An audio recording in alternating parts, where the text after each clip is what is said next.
बिस्मिल्लाहिर्रहमानिर्रहीम। अस्सलामु अलैकुम बच्चों, मेरा नाम मोहम्मद इकबाल है और मैं यूनिक ग्रुप ऑफ इंस्टीट्यूशन में इकोनॉमिक्स पढ़ाता हूँ। इंशाअल्लाह आप ऑनलाइन क्लासेस इस नेटवर्क के ज़रिए अपनी तालीमी सरगर्मियों को जारी रखे हुए होंगे इंशाअल्लाह।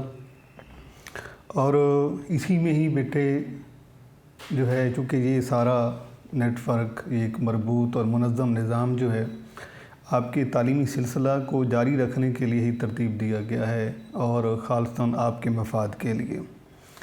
तो बच्चों, आप लोगों का ये अब फ़र्ज़ बनता है कि आप प्रॉपर क्लासेस को ऑनलाइन लेक्चर के ज़रिए सुनें, फिर उनको नोट्स से, उनको बुक से आप उन्हें टैली करें, उन्हें तैयार करें और उस टॉपिक को एग्ज़ामिनेशन पॉइंट ऑफ व्यू से ज़रूर उसकी असेसमेंट करें। देखें कि उसमें कोई लॉन्ग, कोई शॉर्ट या कोई एमसीक्यू जो आपसे पूछा गया है उसको आप तैयार करने की कोशिश करें। और इसके साथ साथ ख़ासकर जिन हालात से हम इस वक्त कोरोना वायरस के इन क्राइसिस से हम गुज़र रहे हैं, इसमें हम तमाम का ये फ़र्ज़ बनता है कि हम अपनी हिफाजत के लिए, अपने अपनों की हिफाजत के लिए, अपने रिश्तेदारों, अपने दोस्त अहबाब, अपने मुआशरे की हिफाजत के लिए ज़रूरी है कि हमारी जो भी ज़िम्मेदारियाँ बनती हैं हम उन्हें आसान तरीके से निभाएँ।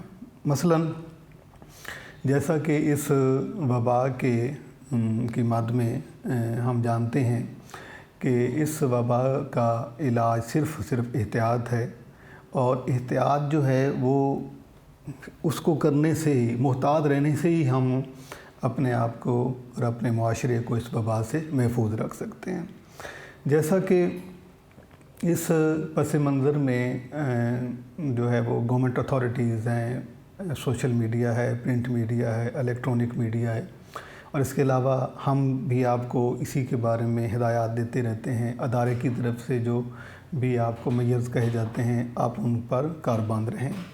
जैसा कि उनमें सबसे अहम चीज़ ये है कि बिला ज़रूरत घर से ना निकलें, रश वाले मकामात पर जाने से गुरेज़ करें, और अगर इसमें जाना ज़रूरी है तो मास्क का इस्तेमाल करें और हाथों को बार बार धोएं।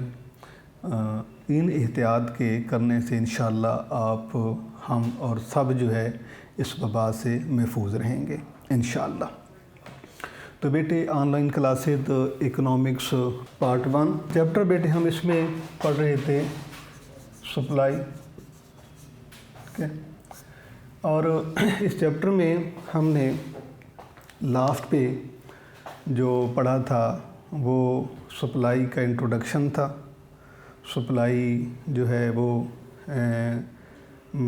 से मुराद किसी शय की वो मिक़दार होती है जो मार्केट में फ़रोख्त करने के लिए पेश की जाती है।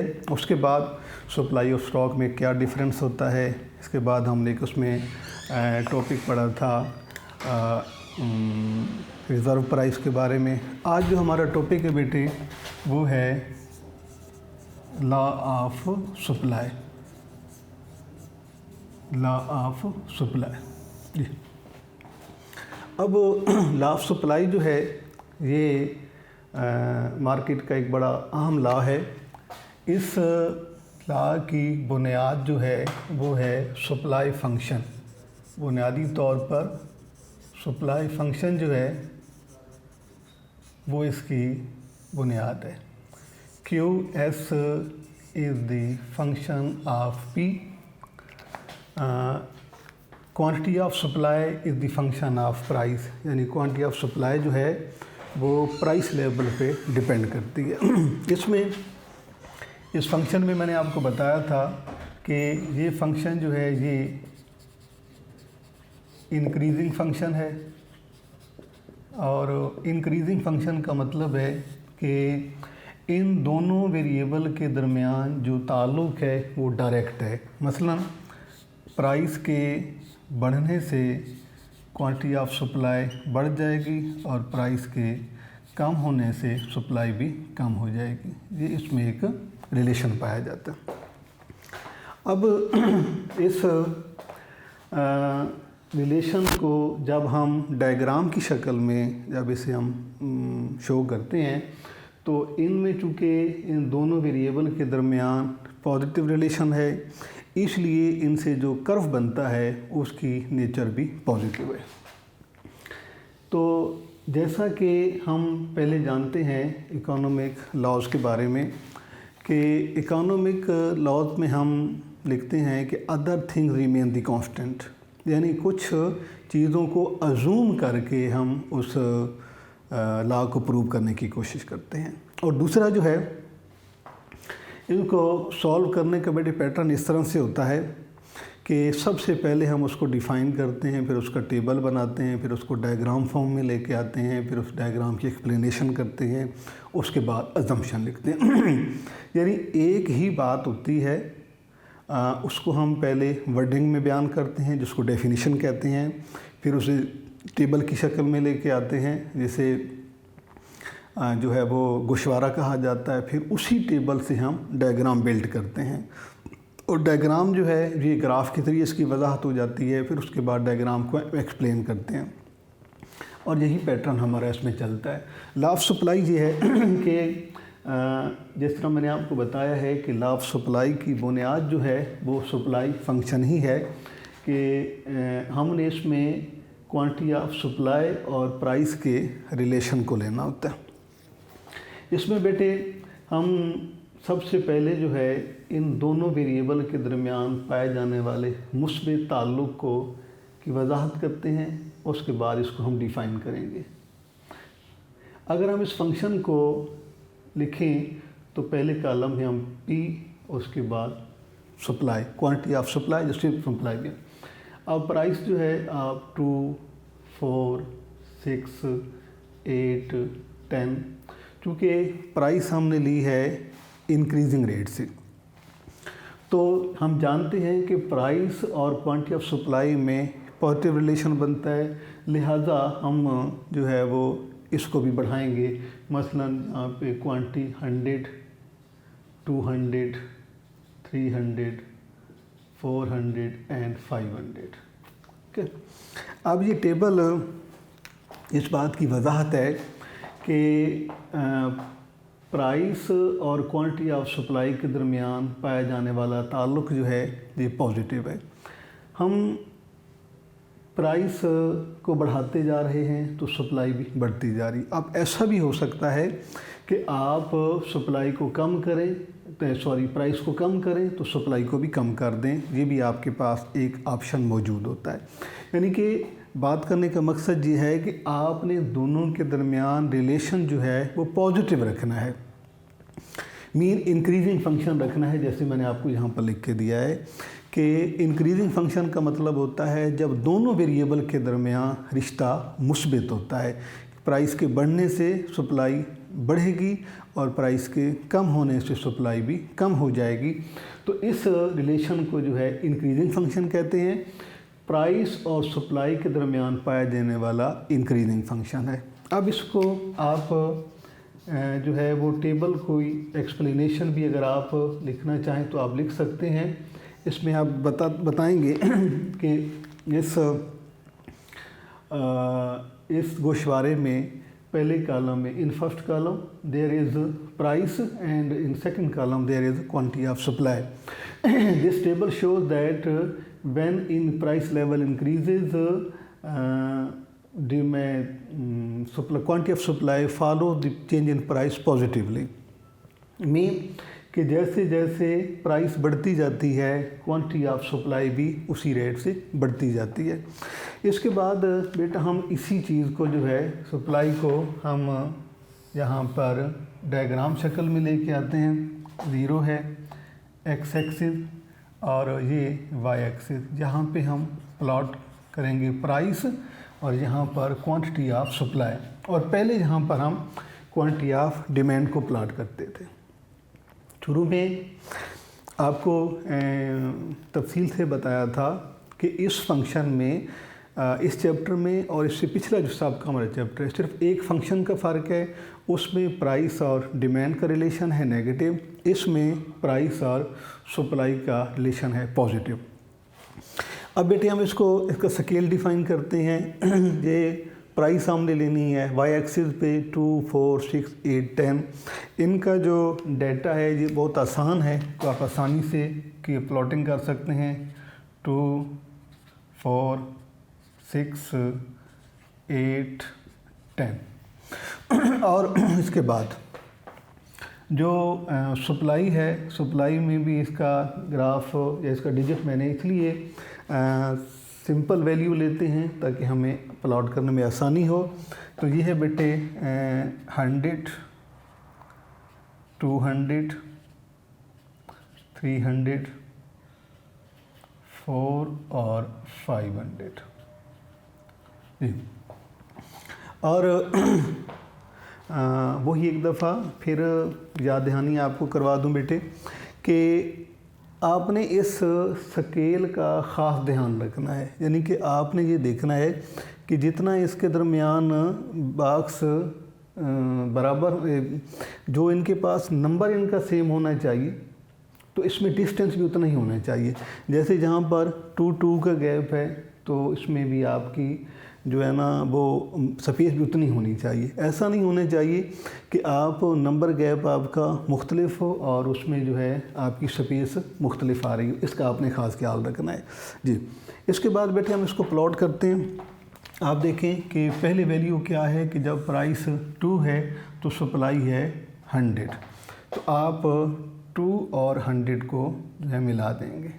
पहला पॉइंट आपके पास ये हो जाएगा। उसके बाद जैसे ही प्राइस 2 से 4 होती है, 2 से 4 होती है, सप्लाई 100 से 200 हो जाती है, तो फिर आप इसको ऐसे मिला देंगे। अगला पॉइंट ये आ जाएगा। उसके बाद प्राइस 4 से 6 होगी तो सप्लाई 200 से 300 हो जाती है।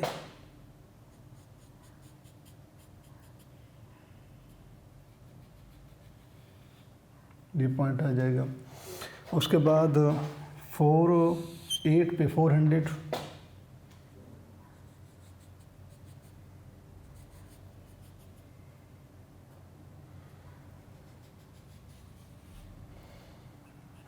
और 10 पे 500।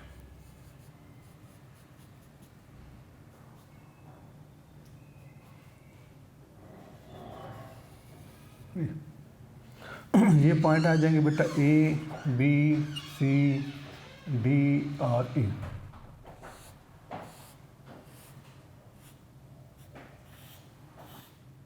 ये SS कर्व आता है, ठीक है जी, यानी सप्लाई कर्व। इसमें जो है आप इसकी नेचर को देखें कि सप्लाई कर्व जो है वो पॉजिटिव है। मीन कि जूँ जूँ प्राइस बढ़ती जाती है इसी रेशो से, चूँकि सप्लाई जो है उसको पॉजिटिवली फॉलो करती है, लिहाजा कर्व की स्लोप पॉजिटिव होती है। सप्लाई जैसे ही इंक्रीज़ करेगी, प्राइस इंक्रीज़ करती जाएगी तो सप्लाई भी इंक्रीज़ करती जाएगी। ये इसमें ये रेट रहता है। और उसके बाद अगर प्राइस कम कर होगी तो सप्लाई भी कम होती जाएगी, यानी ये इस तरफ मूव करेगा, ये वाला। अब जब इसकी एक्सप्लेनेशन करते हैं, यानी डायग्राम की वजाहत, इसको आप यहाँ पे बेटे लिखेंगे सप्लाई कर्व खत्ते रसल। तो सप्लाई कर्व एक्सप्लेनेशन इसका वही पैटर्न है, वही तरीक़ाकार है जिससे पहले आप डायग्राम में कर चुके हैं कि सबसे पहले आपने बेटे ये करना होता है कि जैसे आपने ये डायग्राम बिल्ड किया है उसी वैसे ही आपने डायग्राम को आगे एक्सप्लेन करना है। हम लिखते हैं कि in this diagram a price is plotted on Y axis and quantity of supply is taken on X axis. When price of good is 2, supply is 100, we get point A. And when price increases 2 up to 4, supply increases 10 to 200, we get point B. After that, price level increases 4 to 6, supply also increases 200 to 300 we get point C. इस तरीके we get point D. By joining all the points A, B, C, D, E, we built a curve that is supply curve and it has positive slope.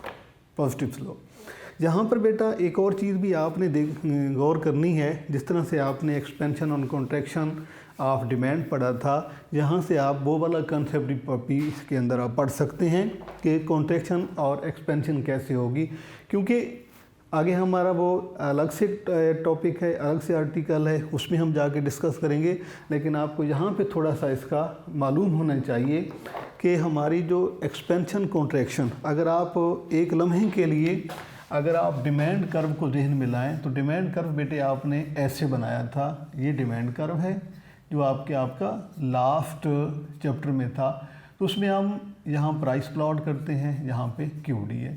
अगर हम इधर को arrow का निशान लगाएंगे तो ये कहलाएगी एक्सपेंशन ऑफ डिमांड, और जब हम इधर को मूव करते हैं तो इसे कहा जाता है कॉन्ट्रैक्शन ऑफ डिमांड। यानी ये मैंने डिमांड का कर्व आपको बना के लास्ट चैप्टर से समझाया है कि expansion and contraction of demand क्या है बुनियादी तौर पर, कि movement on same demand curve is expansion and contraction of demand, and expansion and contraction of demand is due to price, वो कीमत की वजह से होती है। उसके बाद बेटा हम उसी बात को ध्यान में रखते हुए जब हम सप्लाई पे आते हैं तो सप्लाई में भी जो है एक्सपेंशन कॉन्ट्रैक्शन, ये इस तरफ आप मूव करेंगे तो ये एक्सपेंड हो रही है सप्लाई, इसे एक्सपेंशन ऑफ सप्लाई कहते हैं। अगर आप इसे पीछे मूव करेंगे तो ये हो जाएगी कॉन्ट्रैक्शन ऑफ डिमांड, यानी कि रसद का सुकड़ना। तो जिस तरह से वहाँ पर आपने डिमांड में एक्सपेंशन कॉन्ट्रैक्शन पढ़ी है कि सेम कर्व के ऊपर मूवमेंट होती है, बिल्कुल सेम आपने सप्लाई में भी वही बात पढ़ी है कि जब प्राइस बढ़ेगी, सप्लाई बढ़ेगी तो कर्व हम इधर मूव करेंगे तो ये कहलाएगी एक्सपेंशन, और जब हम पीछे मूव करते हैं यानी प्राइस कम होगी तो सप्लाई भी कम होगी, तो ये पीछे मूव करेंगे, इसे हम कहेंगे कॉन्ट्रैक्शन ऑफ डिमांड। तो ये भी हो जाती है। इसके बाद एक्सप्लेनेशन लिखने के बाद बेटे हमारा जो अगला मरहला होता है, यानी हम सबसे पहले क्या करते हैं कि अब अगर आप लॉ ऑफ डिमांड सप्लाई को डिफ़ाइन करेंगे तो बेसिकली इसी फंक्शन को बुनियाद बनाकर आपने करना है। सिर्फ उसमें आपने जिस चीज़ का इजाफा करना है बेटे वो है other things remain the same. Other things remain the same when price of good increases its supply increases, and on decreasing price supply also decreases. यानी other thing remain the constant, on increasing price supply increases and on decreasing price supply decreases. वो लिखने के बाद उसमें के बाद बेटा table में भी हमने वही बात की है कि on increasing price supply increases and on decreasing price supply decreases. उसके बाद हम इसी बात को यानी जो हमने डेफिनेशन में की है उसके बाद हमने इसे टेबल में परफॉर्म किया है, उसके बाद उसे डायग्रामेटिक फॉर्म में लेके आएंगे यानी ग्राफ बनाएंगे। तो ग्राफ में भी हमने उसी बात को शो किया है कि प्राइस बढ़ेगी तो सप्लाई बढ़ेगी, कर्व की स्लोप जो है अपवर्ड होगी, और जब प्राइस कम होगी तो सप्लाई भी कम होगी और इसकी स्लोप जो है वो डाउनवर्ड होगी। तो बेटे ये है लॉ ऑफ सप्लाई। इसके बाद लॉ को प्रूव करने के लिए जैसे आपने लॉ ऑफ डिमांड में बात की थी कि हम कुछ पैरामीटर्स लेते हैं जिनको कांस्टेंट अजूम करके हम जो है वो लॉ को प्रूव करते हैं। तो इसमें भी जो है कुछ अजम्पशंस हैं, और इस लॉ को प्रूव करने के लिए कि अगर हम उनको कांस्टेंट अजूम करेंगे तो इस बात की पॉसिबिलिटी है कि हमारी सप्लाई जो है वो प्राइस को फॉलो करेगी। यानी कि अगर ऐसा कभी हो जाता है कि प्राइस सप्लाई किसी और फैक्टर की वजह से चेंज हो जाती है, तो बाद औक़ात ऐसे होता है कि प्राइस उसके लिए इफ़ेक्टिव नहीं रहती, जिससे हमारा लॉ जो है वो गलत हो जाता है। तो लॉ ऑफ सप्लाई को प्रूव करने के लिए कुछ असम्पशन लेते हैं। जो सबसे पहला है, cost of input and use to produce the product doesn't change. यानी कि पहला इसका जो असम्पशन है वो ये है कि कास्ट ऑफ प्रोडक्शन चेंज नहीं होनी चाहिए, वो सेम रहने चाहिए, क्योंकि कास्ट ऑफ प्रोडक्शन जो है ये सप्लाई को डायरेक्टली इफ़ेक्ट करते हैं कि अगर कास्ट ऑफ प्रोडक्शन में जब चेंज आ जाए अब्रप्टली चेंज आए तो उससे सप्लाई में भी उसका लेवल भी कम ज़्यादा हो सकता है। अब बेसिकली कास्ट ऑफ प्रोडक्शन होती क्या है, यानी वो एक्सपेंडिचर जो हम इनपुट की शक्ल में प्रोडक्शन में लगा रहे होते हैं। मसलन प्रोडक्शन करने के लिए 4 फैक्टर चाहिए होते हैं, लैंड, लेबर, कैपिटल, ऑर्गेनाइजेशन। तो ये फैक्टर जो हैं बुनियादी तौर पर इनपुट्स कहलाते हैं, और इनके रिवॉर्ड की सूरत में जो पेमेंट की जाती है, सपोज करते हैं रेंट, लैंड का रेंट पे किया जाता है, लेबर को वेजेस पे की जाती हैं, कैपिटल का इंटरेस्ट पेमेंट होती है, इसके अलावा जो ऑर्गेनाइजेशन है उसका मुनाफा उसे मिलता है। तो अगर कास्ट, तो इनके पहला इसका मफरूज़ा ये है कि अगर कास्ट ऑफ प्रोडक्शन सेम रहेंगे तो ये लॉ प्रूव हो सकता है। मतलब अगर कास्ट ऑफ प्रोडक्शन बढ़ जाते हैं तो सप्लाई कम हो जाती है, और कास्ट ऑफ प्रोडक्शन कम होने की सूरत में प्रोडक्शन लेवल बढ़ जाता है, सप्लाई बढ़ जाती है। तो साबित करने के लिए ज़रूरी है कि हम उस लॉ के अंदर रहते हुए जो सपोज़ करते हैं कि cost of production remain same. उसके बाद बेटा production technology remain the same, यानी कि जो प्रोडक्शन टेक्निक है वो कांस्टेंट रहनी चाहिए, उसमें बदलाव नहीं आना चाहिए। मतलब ये है कि जिस मेथोडोलॉजी से, जिस प्रोडक्शन टेक्निक से प्रोडक्शन की जा रही है वो सेम रहनी चाहिए। अगर किसी वजह से, या हम सपोज़ करते हैं कि हम प्रोडक्शन टेक्निक चेंज कर देते हैं, यानी कि जो है वो एडवांस टेक्नोलॉजी का इस्तेमाल किया जाता है, तो उससे प्रोडक्शन जो है वो सेम प्राइस पर भी प्रोडक्शन या सप्लाई बढ़ सकती है। या ये है कि अगर वो कोई हम ओल्ड डेटेड टेक्नोलॉजी का इस्तेमाल करते हैं, जब पुराना तरीक़ाकार इख्तियार करते हैं प्रोडक्शन के लिए, तो उससे जो है वो सप्लाई कीमत के बगैर भी कम हो सकती है। इसके अलावा जो हमारी जो डिसास्टर हैं, मसलन आम तौर पे हम फ्लड हैं, वॉर है, इस तरह से अगर ऐसे कभी खुदा न खास्ता को हालात हो जाते हैं तो वो भी प्रोडक्शन यानी सप्लाई को डायरेक्टली इफ़ेक्ट करते हैं। अगर खुदा न खास्ता ऐसे हालात किसी मुल्क में पैदा हो जाते हैं कि वहाँ पर फ्लड आ जाता है, वहाँ पे वार है, जब वहाँ पे अर्थक्वेक है, या किसी भी और इस तरह का डिसास्टर की सूरत में एकदम जो है सप्लाई में तब्दीली आ जाती है, सप्लाई बहुत ज़्यादा बढ़ सकती है, सप्लाई बहुत ज़्यादा कम हो सकती है। तो इसलिए ये कोशिश की जाती है, यानी कि सपोज़ किया जाता है कि जो हालात मुल्क के अंदर चल रहे हैं तो वो नॉर्मल रहने चाहिए ताकि लॉ को प्रूव किया जा सके। उसके बाद है बेटा नंबर ऑफ़ सेलर। बाज़ औक़ात ऐसा होता है कि नंबर ऑफ़ सेलर्स जो होते हैं वो भी मार्केट में मौजूद सप्लाई को मुतासर कर रहे होते हैं। समटाइम ऐसे होता है कि प्राइस सेम रहती है और जो है वो नंबर ऑफ़ कंज्यूमर कम होते हैं तो उससे डिमांड कम हो जाती है, जिससे सप्लाई पे भी असर पड़ सकता है। इसी तरीके से नंबर ऑफ़ कंज्यूमर के बारे में भी ये सपोजिशन होनी चाहिए या जूम किया जाना चाहिए कि वो एक ख़ास हद तक जो है वो कांस्टेंट है, यानी क्योंकि एंट्री मार्केट में या उनका एग्ज़िट जो है वो अगर ज़्यादा फ़्लो से होता है तो वो सप्लाई ऑफ गुड्स को मुतासर कर सकते हैं, इसलिए ये सपोज़ किया जाता है कि वो एक कांस्टेंट रहनी चाहिए।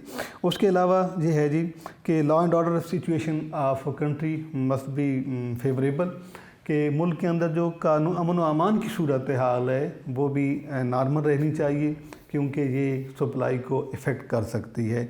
इसके बाद बेटे है कि एक्सपेक्टेशन अबाउट फ्यूचर प्राइसेस। बाद औक़ात आने वाले वक्त में यानी फ्यूचर में हम एक्सपेक्ट कर रहे होते हैं, कुछ चीज़ों को अज़ूम कर रहे होते हैं, कुछ हमें नज़र आ रहा होता है कि ये आने वाले हालात में चेंज हो सकती हैं, तो वो हालात हमारी मौजूदा दौर की सप्लाई को बदल सकती हैं। फ़र्ज़ करते हैं कि ऐसे लग रहा है कि आने वाले वक्त में हालात मुल्क के ख़राब हो सकते हैं तो सप्लाई को कम कर दिया जाता है, या अच्छे हो सकते हैं तो एक सेम प्राइस पर प्रोडक्शन या सप्लाई बढ़ा दी जाती है। तो ये बेटा वो असम्पशन है जिनको अजूम करके हम इस लॉ को प्रूव करने की कोशिश करते हैं। अब आपने जब ये लॉ बेटा आपका सवाल पूछा जाएगा तो ये होगा कि explain law of supply with the help of table and diagram. उसमें मेरे बेटे आपने सबसे पहले जो है तरीक़ाकार आपको बताया हुआ है कि पहले आपने सप्लाई को डिफ़ाइन कर दें तो बेहतर है। अगर आप सप्लाई को डिफ़ाइन नहीं करते तो फिर आप डायरेक्ट लॉ ऑफ सप्लाई लिख दें, कॉमा में लॉ ऑफ सप्लाई लिखने के बाद उसके बाद बेटे आप टेबल बनाएंगे। टेबल यानी जो आप बात वर्डिंग में कर रहे हैं वही आप टेबल में बयान करेंगे, और टेबल के बाद टेबल की एक्सप्लेनेशन आप इन शॉर्ट लिख दें, बेहतर है। उसके बाद आप डायग्राम की शक्ल में इसे प्रूव करें, डायग्राम बनाएं, डायग्राम की एक्सप्लेनेशन लिखें, उसके बाद अजम्पशन को। इस तरीके से आपका ये लॉ ऑफ सप्लाई जो है वो मुकम्मल हो जाएगा। इंशाअल्लाह हम अगले हमारा जो लेक्चर होगा उसमें हम चेंजेस इन सप्लाई के बारे में पढ़ेंगे कि चेंजेस ऑफ सप्लाई क्या होती हैं। हाँ, इसमें एक और चीज़ है कि इसमें थोड़ा सा मैं आपको शॉर्ट जो पॉसिबल हैं उनके इशारे आपको कर देता हूँ कि उसमें कौन कौन से हो सकते हैं। एक तो डिफ़ाइन सप्लाई फंक्शन आपका शॉर्ट हो सकता है, डिफ़ाइन लॉ ऑफ सप्लाई ये शॉर्ट हो सकता है, या draw a diagram of supply curve ये शॉर्ट हो सकता है। इसके अलावा write down any 4 assumptions of law of supply ये शॉर्ट हो सकता है। इंशाअल्लाह बेटे ये बड़ा अहम लॉ है, बड़ी तवज्जो से आपने इसे तैयार करना है, बड़ी केयरफुली डायग्राम का खासकर आपने ख्याल रखना है, क्योंकि जो वैल्यू आप टेबल में लेते हैं वही आपने डायग्राम में लेनी है, और उसके स्केल का ख़ास ख्याल रखना है और उसको बड़ा अट्रैक्टिव करके डायग्राम बनाना है। तो इंशाअल्लाह हम अगले लेक्चर में चेंजेस इन सप्लाई के बारे में पढ़ेंगे। अल्लाह हाफ़िज़।